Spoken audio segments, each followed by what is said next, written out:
E este ano celebramos 250 anos de Ludwig van Beethoven. O nosso podcast não podia deixar de dedicar pelo menos um episódio a este gênio, a música e vida deste homem que, como bem disse Victor Hugo, ouvia o infinito. Para a difícil tarefa de um único podcast sobre este compositor, convidei 4 pesquisadores brasileiros de peso. A professora da Unesp, Yara Kasnok, a professora da USP, Mônica Lucas, Daniel Bento, o autor de 2 livros de análise sobre a obra de Beethoven, e ainda o professor da Unicamp, Paulo Kühl. Time dos sonhos para trazer Beethoven para perto de todos nós. Curiosamente, durante todas as entrevistas aconteceram tempestades, um pouco como a famosa tempestade que surpreendeu o próprio Beethoven numa viagem, deixando seu manuscrito da Sonata Appassionata manchado de água até hoje. Não se assustem então com os trovões. Este ano, em que o mundo havia preparado homenageá-lo em suas salas de concerto, a pandemia nos obrigou a escutar sua música na nossa intimidade, dentro de nós mesmos. Talvez como ele próprio fazia. Por parte de sua grande vida, com a surdez crescente, ouviu sua música própria dentro de si.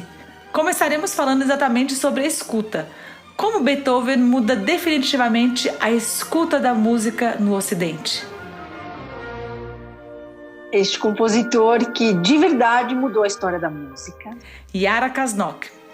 Mudou a maneira de ouvirmos música, de considerarmos a linguagem musical como forma de pensamento autônomo para valer, não que antes Haydn e Mozart já não estivessem investindo e desenvolvendo essa forma de pensar a música, mas a partir de Beethoven não dá mais. A escuta da música de Beethoven cria um novo ouvinte, novo fruidor, porque Haydn e Mozart, eu estou pegando sempre os dois, né, porque são os praticamente contemporâneos e os 3 ali na música vienense, enfim, lidando com o que é esta autonomia da linguagem musical que se consagra na forma sonata, significa justamente diálogo de primeiro tema com segundo tema,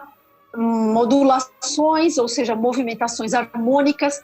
Ali tem um diálogo entre ideias puramente musicais que não vão fazer mais referência a uma dança, a uma oração. Então, todos os elementos extramusicais não são mais necessários quando você está diante, por exemplo, de uma sinfonia clássica que tem justamente esta estrutura de forma sonata.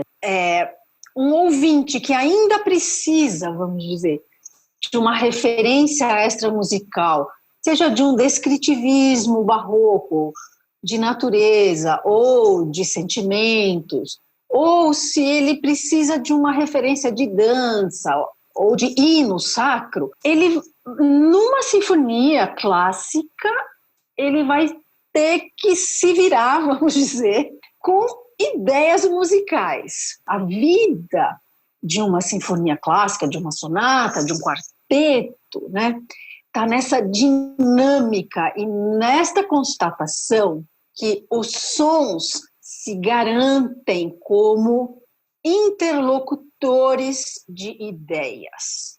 Beethoven, de certa maneira, criou a demanda da análise musical. Daniel Bento. Análise musical, que é você fazer um livro abordando uma obra, você passar um grande tempo se dedicando a entender a obra, e essa ideia de obra como organismo, ou seja, que tem suas forças internas, seu equilíbrio, etc., não que não existisse antes de Beethoven, mas se tornou realmente um paradigma com ele. Então, o ouvinte vai ser solicitado a prestar muita atenção, né? Não vai poder ficar entrando e saindo se ele quiser entender a obra, claro. Ou conversando, ou certas outras liberdades que em alguns outros repertórios e maneiras de ouvir música também o barroco tinha, o clássico continua tendo, e mesmo alguma coisa do romântico, né, a plateia romântica ainda vai ter como, entre aspas, insubordinação ou saída do silêncio, né? Porque não é mais, por exemplo, uma fuga em que o tema, que a gente chama sujeito, né, volta. Então, assim, não prestei muito atenção no início, não tem problema. Este sujeito, esta ideia principal da fuga, ela volta. É a circularidade. Numa sinfonia, não. Então, é mais exigente? É. Porque se eu perder, se eu não ativamente discriminar as ideias principais, eu já fui excluído do discurso, porque o que vai vir adiante depende deste primeiro momento. Então, isto é a autonomia da linguagem musical. Eu consigo pensar, acompanhar as elaborações, os desenvolvimentos das ideias e o que interessa para o ouvinte. Primeiro, ele se sentir capaz de acompanhar. Beethoven nasce em 1770, em Bonn, na Alemanha, numa família de tradição musical. Seu primeiro professor foi seu próprio pai, que desejava ter um filho prodígio como Mozart. Aos 8 anos, foi confiado a um grande cravista como tutor musical, Christian Gottlob Neiffer. Mas seu grande sonho era ir estudar com Mozart em Viena. E ele chegou a ir até lá tocar para ele. Dizem que ele teria dito: fiquem atentos a este menino, um dia ele dará o que falar ao mundo. No auge de sua primeira estadia em Viena, ele recebe uma carta de que sua mãe estaria doente e volta correndo para Bonn. Mais tarde, foi financiado pelo arquiduque da Áustria para voltar a estudar definitivamente em Viena, mas Mozart já havia morrido. Foi então estudar com Haydn. Então eu acho que a gente tem que lembrar que a herança Mônica Lucas do Beethoven, ele não começa só no Haydn, né? Ele vem em toda essa tradição do estilo antigo, que é uma tradição que sai da Itália no século XVII e que no próprio século XVII ela começa a ser ela começa a ser superada na Itália, mas ela permanece de maneira muito forte na Alemanha, né? No contraponto imitativo alemão, né? Nessa geração que vem o Buxtehude, Pachelbel, a geração que formou o Bach. E os compositores do mundo germânico, eles todos têm essa herança, vamos dizer, de formação no estilo antigo, né? O assim chamado contraponto. Lembrar que o professor de piano do Beethoven, do jovem, da criança Beethoven, ele se orgulhava de que o Beethoven, aos 11 anos, ele tocava o cravo bem temperado, inteiro, né? Os 24 prelúdios e fugas do cravo bem temperado, em todas as tonalidades. E eu acho que isso fala muito assim, da formação do Beethoven. Bom, o jovem Beethoven, ele saiu de Bonn e ele foi para Viena, e em Viena, o sonho dele, a intenção dele inicial era estudar com Mozart, né? E o Mozart, ele também é um compositor formado nesse contraponto, nesse mundo germânico, assim, mas ele era um compositor que, adicionalmente, tinha se formado na Itália, né? Então, ele tinha aprendido muito sobre o cantabile italiano e talvez ele seja o único compositor da segunda metade do século XVIII, alemão, que tenha conseguido fazer essa fusão do estilo moderno italiano, do cantabile italiano, com essa herança germânica de formação dele, né? O que faz o Mozart ser um compositor muito bem sucedido, tanto no âmbito da ópera, quanto no âmbito sinfônico. Inclusive, ele consegue casar essas duas coisas. Ele consegue fazer sinfonias com cantabile maravilhoso italiano, né? O que encanta, né, é a essência do estilo do Mozart, e óperas que tem uma funcionalidade sinfônica, não só de orquestração, assim, mas maravilhosa também. E eu imagino que era isso que o Beethoven buscava quando ele foi para Viena para estudar com o Mozart. Mas acontece que quando ele chegou em Viena, o Mozart já tinha morrido. E restou para ele, então, o Haydn. O Lichnowsky, que era um dos patronos do Beethoven, ele disse para o Beethoven que quando ele chegou em Viena, você vai receber o espírito de Mozart pelas mãos de Haydn. E Beethoven dizia por aí ter aprendido muito com as partituras de Haydn, mas que de suas aulas não havia aprendido nada. O Beethoven ele aprendeu muito com o Haydn, talvez não como aluno direto, mas assim, copiando as partituras do Haydn, aprendendo assim na prática, né? E o Beethoven talvez ele fosse uma figura meio difícil, assim, sabe? Né? Esse fato de ele nunca ter, de fato, assim, né, admitido a influência do Haydn, né? E as pretensas, né, os pretensos assim, choques que eles tiveram, talvez venham muito dessa independência do Beethoven, né?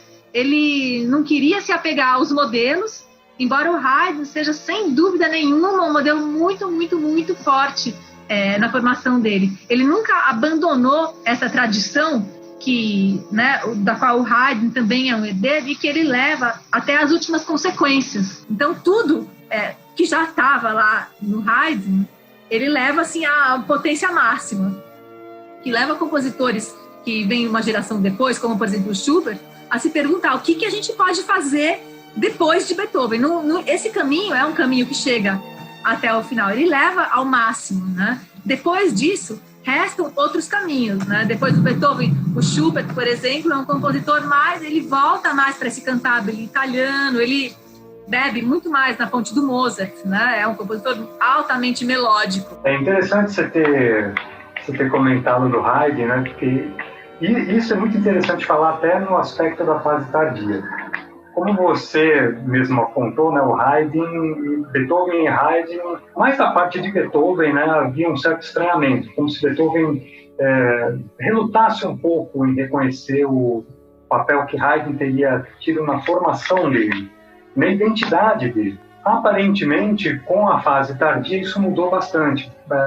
Beethoven passou a ter uma visão mais generosa e provavelmente mais justa acerca do papel que Haydn teve na formação, né, até no estilo dele, né?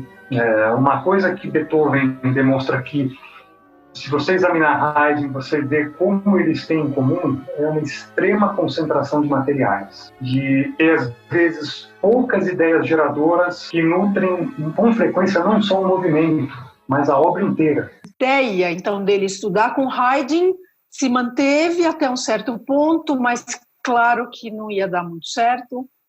Eram duas personalidades muito diferentes e Beethoven o tempo todo muito impositivo nas ideias dele, já se afastando, principalmente em termos de personalidade, que é muito interessante, se afastando da ideia do músico submisso, empregado, vamos dizer, de uma grande família ou de uma igreja, né, como era o caso de Haydn. Então, talvez, além de desencontros do pensamento musical, embora Beethoven respeitasse a obra de Haydn profundamente, tinha talvez esta questão de serem duas personalidades completamente distintas, né? Porque Haydn foi aquele músico submisso, músico empregado da família Esterházy até se aposentar. A cabeça dele era de um músico empregado em que suas ideias, sua criatividade estava dentro, né, de um desejo ou de uma poética que agradasse aos seus patrões, que agradasse aquela sociedade. E Beethoven já se coloca em outro lugar.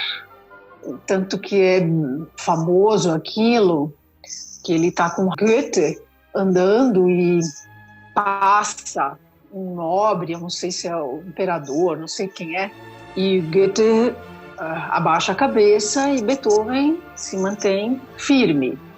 Não se curva, não se dobra aquela autoridade, né, que passa ali na rua.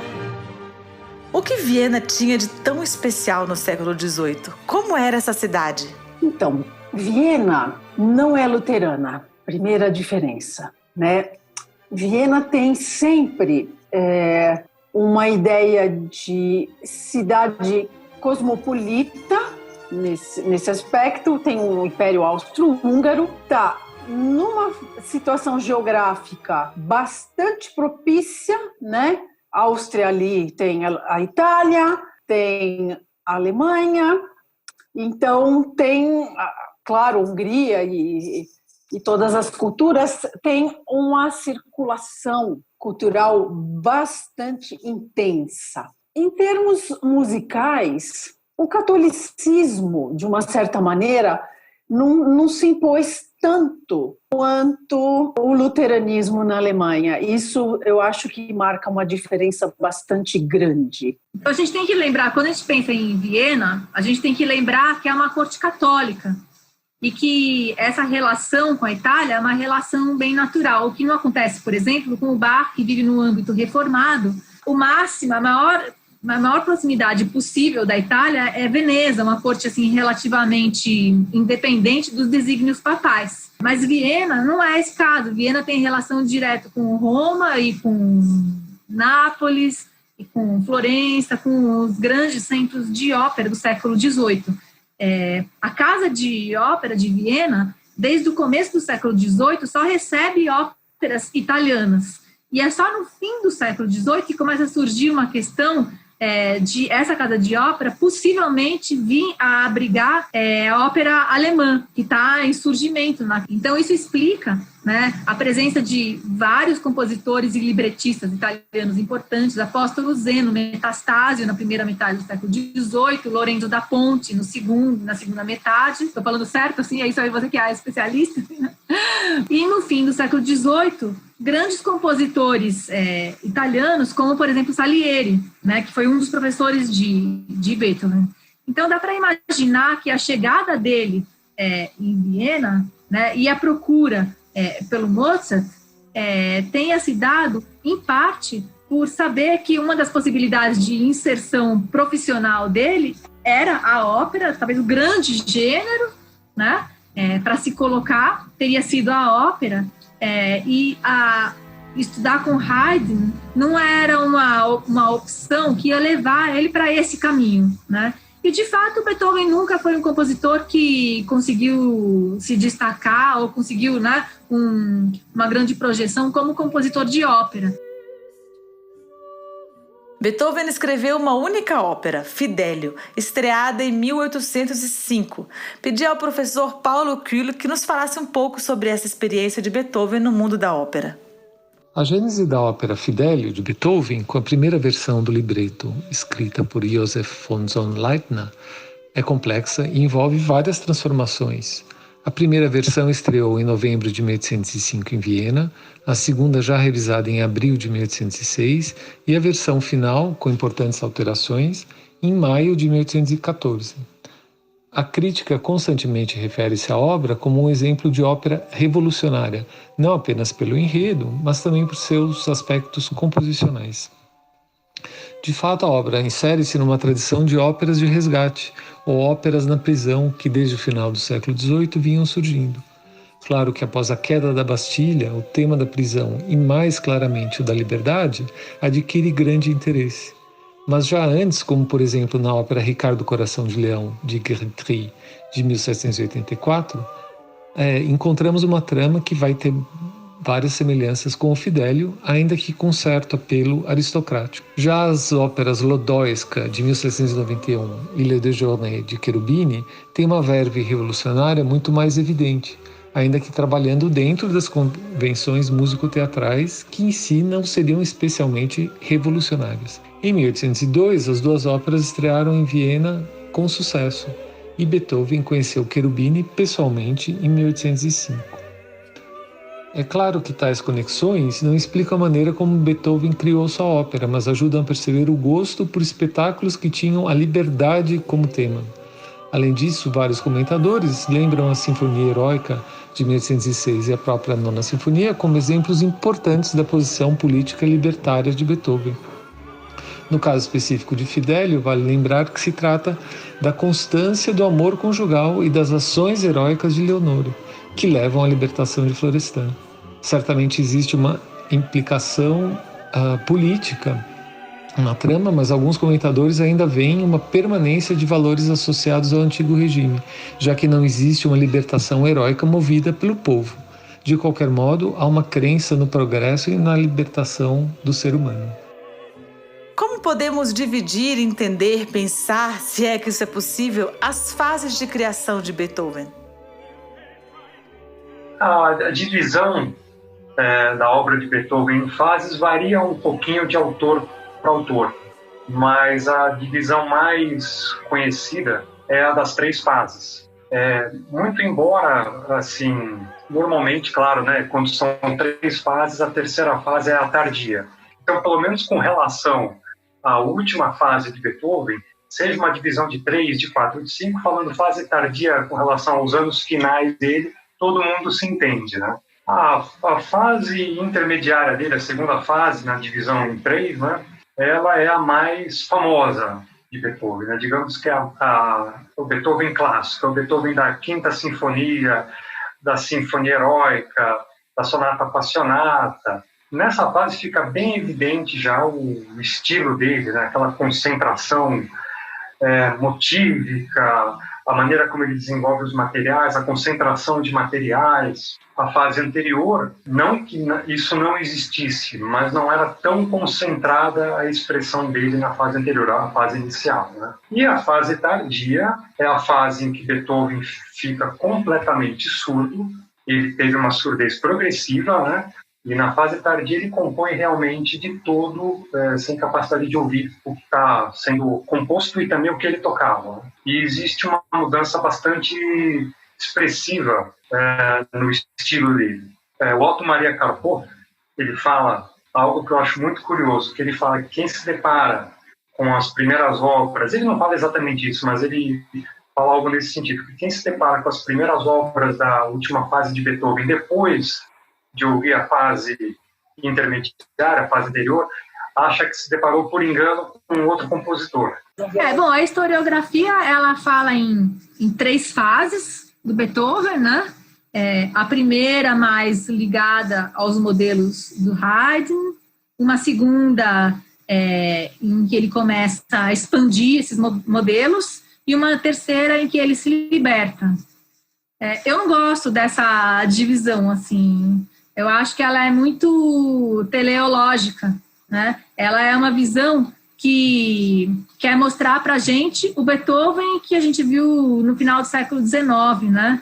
E um compositor, ele não é uma coisa, não existe história com um sentido único, né? Existem vários sentidos e várias questões, existe adequação ao decoro, existe vários protocolos, situações diferentes, né? O compositor dedicou sua terceira sinfonia a Napoleão, a Heróica. Depois que ele se autocoroou, acabou por apagar a dedicatória e dedicá-la ao príncipe Lobkowitz, em troca de favores. Ele sempre se colocou como um defensor dos direitos humanos, as leituras, as conversas que amigos relatam, mesmo os poetas amigos, todos têm já essa linha que se direciona, né, por uma defesa dos valores humanos. E quando, então, os ideais da Revolução Francesa se avolumam e a Revolução se coloca, né, como uma possibilidade de grande transformação em toda a Europa, talvez, né, os ventos assim soprando e amedrontando todos os outros países, a figura de Napoleão, para ele, ficou muito evidenciada como a grande possibilidade de transformação de toda a Europa, talvez, né?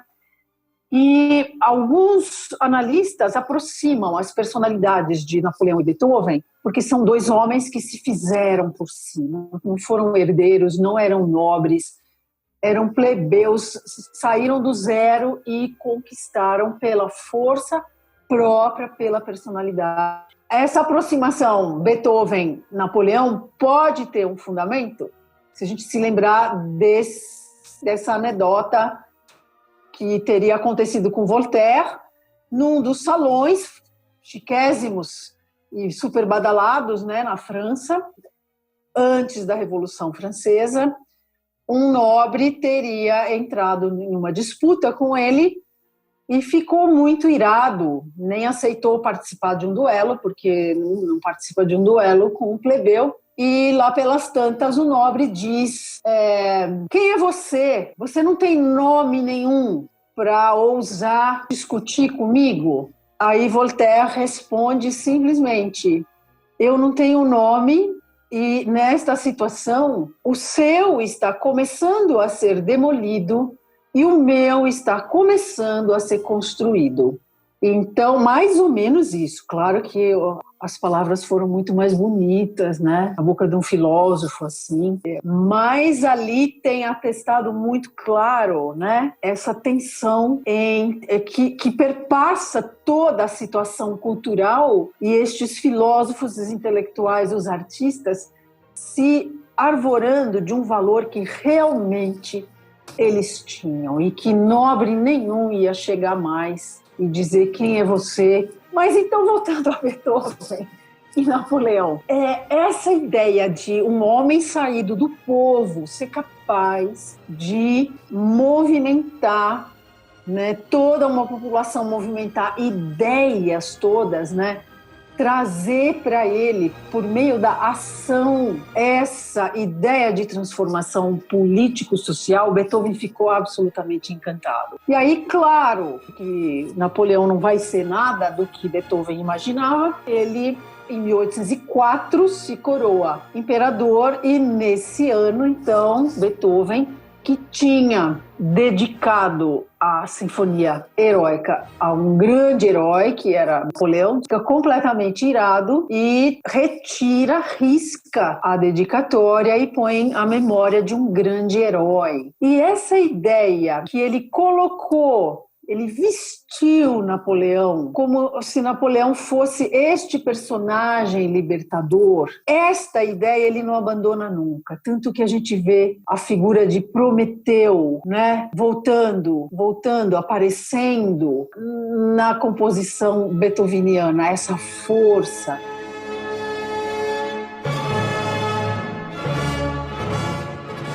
Mas os ideais da Revolução Francesa, liberdade, igualdade, fraternidade, sempre estiveram presentes na vida e na obra de Beethoven. Até sua expressão máxima, sua 9ª Sinfonia, na qual ousa experimentar a voz, a fala em sua potência explícita, com trechos do poema de Schiller A Alegria, ou Ode à Alegria. Uma sinfonia que se encerra com uma conclamação à humanidade. Como disse Busoni, com Beethoven, o elemento humano veio à tona como principal argumento da arte musical.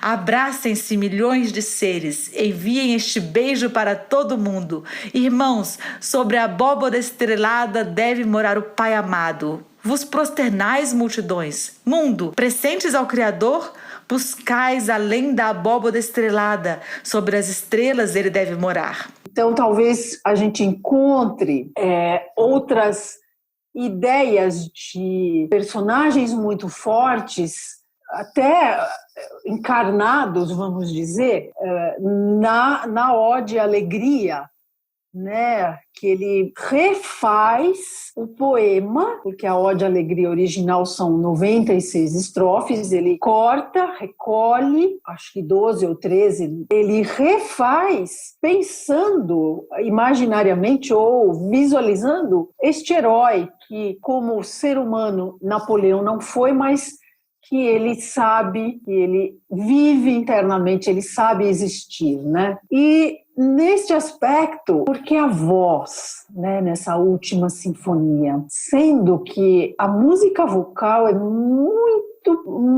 pouco presente em toda a obra de Beethoven, né? Ele foi a vida inteira um compositor muito voltado para as buscas do instrumento, buscando o máximo que cada instrumento podia dar, né? Levando a parte técnica, levando a parte timbrística, assim, de cada instrumento na sua expressividade máxima. E a voz é pouco presente. Então aí você se pergunta por que será, né? Eu sempre me coloco a possibilidade que nunca, graças a Deus, as hipóteses são fechadas, né? Mas assim, ele chega num limite também de expressividade no instrumento, no caso a orquestra, que o passo seguinte em direção a essa expressividade só pode ser a voz humana. Como se ele tivesse chegado assim no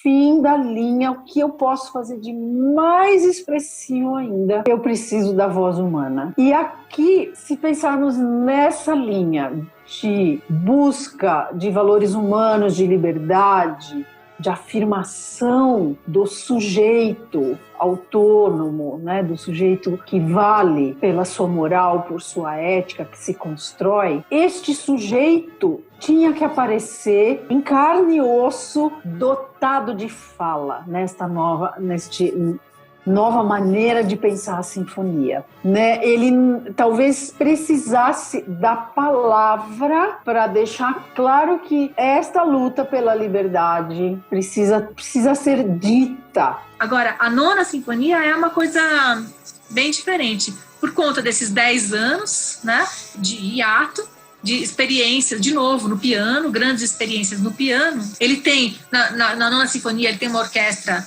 muito maior do que todas as outras, à disposição, e o que ele usa magistralmente. E os processos dele são tão desenvolvidos que eles acabam, que o Beethoven acaba abrindo mão daquela simetria que foi consolidada, a simetria de forma, que é consolidada desde, vamos dizer, o início do século XVIII, né? Então, partes repetidas, né, que permitem você travar contato e se acostumar com o material, né, nas repetições, isso não é mais possível. É tão inflada que não é mais possível pensar dessa maneira. O discurso acaba virando um discurso contínuo.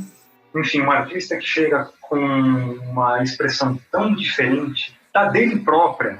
Tudo bem, você reconhece que é Beethoven, mas ao mesmo tempo que você reconhece o que é Beethoven, houve a 8ª sinfonia e depois houve a 9ª. E uma coisa muito bonita é que a melodia da Ode à Alegria, entre aspas, é a mais simples, é a mais familiar possível. É aquela melodia que você já achou que tivesse com você, que já tivesse na tua memória há muito tempo, que é aquela que diz o texto, como se fosse assim, uma entoação daquele texto da maneira mais próxima possível daquele ser humano comum, que não precisa ser cantor, não precisa nem ter cantado em coro, ele é capaz de cantar aquela melodia. Isso é uma coisa assim, de uma força, né? Ele podia ter feito uma coisa tão sofisticada se ele quisesse com melodia, não, ele vai para a essência do que é a voz cantada. Não, isso é assim, ó, é de arrepiar. Veja os finales dele, né, os últimos movimentos. O da 9ª, por exemplo, carrega uma ideia, isso é uma ideia que, se não me engano, Donald Tovey fala, que Beethoven, ele também trabalha a glória do dia comum. São frequentemente os últimos movimentos deles, mais relaxados.